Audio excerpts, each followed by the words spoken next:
Alors mon miracle, on est dans la deuxième partie du défi 5 et après notre petit voyage dans le passé, j'espère que tu te sens bien mieux par rapport à l'argent, mais tu peux avoir encore un petit blocage par rapport à cette thématique, surtout si tu as des croyances liées à l'argent comme l'argent c'est pas bien, l'argent ça rend con et malheureux, l'argent c'est sale ou les riches sont des voleurs.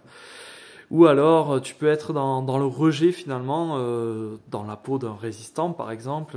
L'argent, c'est le système, c'est BlackRock, c'est Vanguard, c'est les milliardaires contre le peuple. Et je voudrais te dire que par rapport à cette dernière perception, l'argent, c'est pas que la finance. Le système bancaire, c'est récent à l'échelle de l'humanité. Il y a eu d'autres monnaies, on a eu d'autres manières de faire, comme le troc, le sel, etc. On s'y est pris différemment pour faire des transactions. Et on peut le voir avec le recul comme une respiration. J'inspire, j'expire, j'encaisse, je dépense. Il y a quelque chose avec le recul, si on enlève vraiment ces barrières-là, il y a une circulation de l'argent, il y a une circulation d'énergie. Est-ce que tu peux accepter que cette énergie circule dans ta vie? Tu te souviens, je t'ai parlé dans les vidéos d'introduction d'avoir le flux, avoir le flow. Pourquoi tu aurais moins de flux, moins de flow que quiconque? Si l'abondance est un droit comme tout être vivant, tu vois, tu as droit au soleil qui se lève chaque jour, à la terre sous tes pieds à 24 heures dans une journée, pourquoi tu aurais moins de pouvoir créateur que moi ou que ton voisin? Pourquoi tu aurais moins d'énergie? Et pourquoi tu voudrais avoir moins de quantité d'énergie? Pourquoi tu mériterais moins?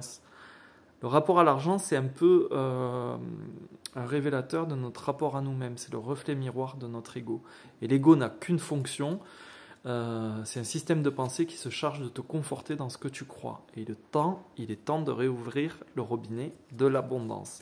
Donc dans cette première partie, on s'est rappelé de tout ce que tu as eu quand tu étais enfant sans rien demander. C'était fluide, c'était normal.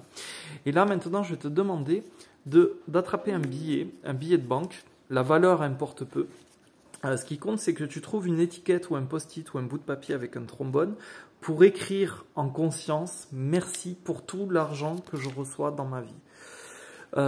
Tu vas l'écrire en conscience en ressentant tout ce qu'on a vu là dans ton passé, tu vois, toute cette abondance naturelle en fait à laquelle tu as droit. Imagine toute l'énergie que tu mérites en écrivant ça. Ce billet, tu vas le garder sur toi, près de toi, dans la journée, dans ton portefeuille, dans la poche de ton pantalon, mais aussi durant les jours suivants. Et chaque fois que tu vas le toucher, tu vas repenser à cette phrase et à cet exercice de gratitude, repenser à ton enfance, à tout ce que tu as eu, à cette énergie à laquelle tu as droit. Voilà. Et tu vas repenser à cette vidéo, ne claque pas ce billet et je te souhaite bonne journée.